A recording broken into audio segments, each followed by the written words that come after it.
Pernah kepikiran nggak gimana sih sebetulnya bentuk penawaran investasi properti di Bali? Bukan cuma lihat brosur, tapi benar-benar proposalnya.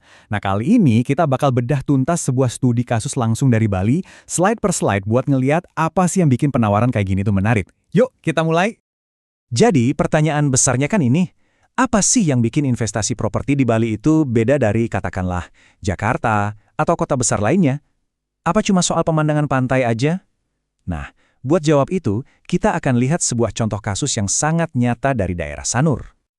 Oke, ini dia agenda kita. Pertama, kita cari tahu dulu kenapa Sanur, apa istimewanya. Terus kita kenalan sama profil penyewa idealnya, ini penting banget. Habis itu kita bandingin dua cara buat dapetin profit. Tentu kita bakal bedah angkanya sampai ke akar-akarnya. Dan di akhir, kita lihat, bener nggak sih ini bisa jadi mesin pendapatan pasif? Oke, kita mulai dari hal yang paling dasar dalam dunia properti, lokasi, lokasi, dan lokasi. Jadi, kenapa Sanur? Ternyata proposal ini punya beberapa jawaban yang strategis banget. Coba lihat daftar proyek ini. Ini bukan cuma wacana loh, tapi proyek-proyek raksasa yang lagi jalan. Ada kawasan ekonomi khusus kesehatan, lengkap dengan rumah sakit internasionalnya, hotel-hotel baru sampai pelabuhan yang modern. Anggap aja semua ini tuh kayak bensin yang siap nyiram api ke nilai properti di seluruh area Sanur. Dan jangan lupain faktor krusial ini, cuma 30 menit ke bandara. Buat turis yang baru mendarat atau para ekspat yang sering bolak-balik, akses gampang kayak gini tuh jadi nilai jual yang luar biasa. Properti sebagus apapun kalau nggak ada yang nyewa, ya percuma kan? Nah, jadi siapa sih target pasar buat sewa jangka panjang di sini? Jawabannya ternyata sangat spesifik.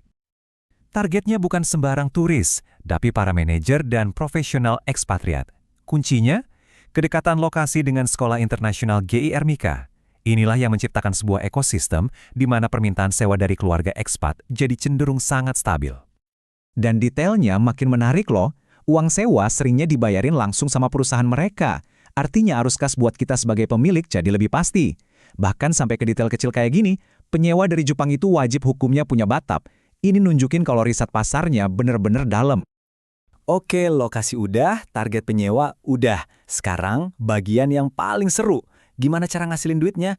Proposal ini ngasih dua pilihan strategi. Yuk kita lihat plus minusnya.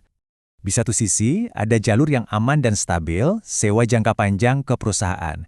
Di sisi lain, ada jalur yang lebih agresif. Sewa harian ala Airbnb dengan potensi untung bersih bisa sampai 40 juta sebulan, tapi ya gitu, lebih fluktuatif.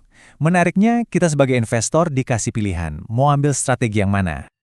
Terus, angka 40 juta itu datang dari mana? Hitungannya sederhana aja, begini.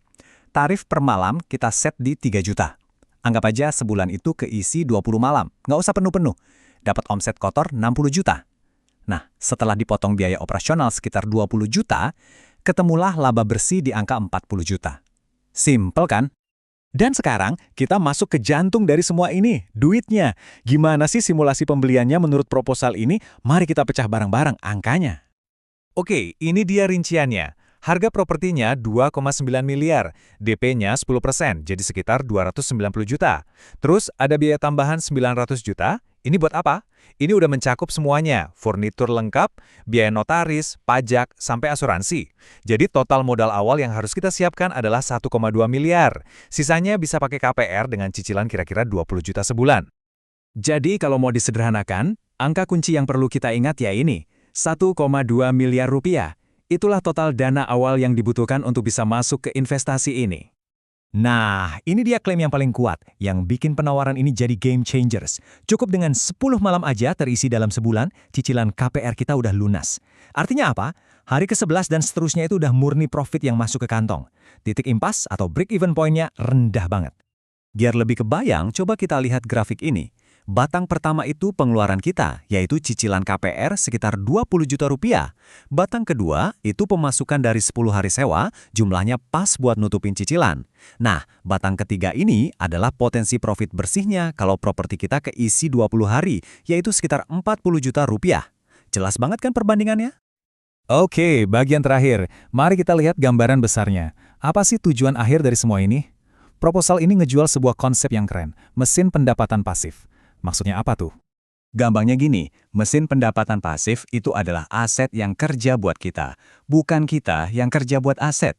Dalam kasus ini, properti yang udah dikelola sepenuhnya ini dirancang buat ngasilin uang terus-menerus tanpa kita perlu pusing ngurusin operasional sehari-hari.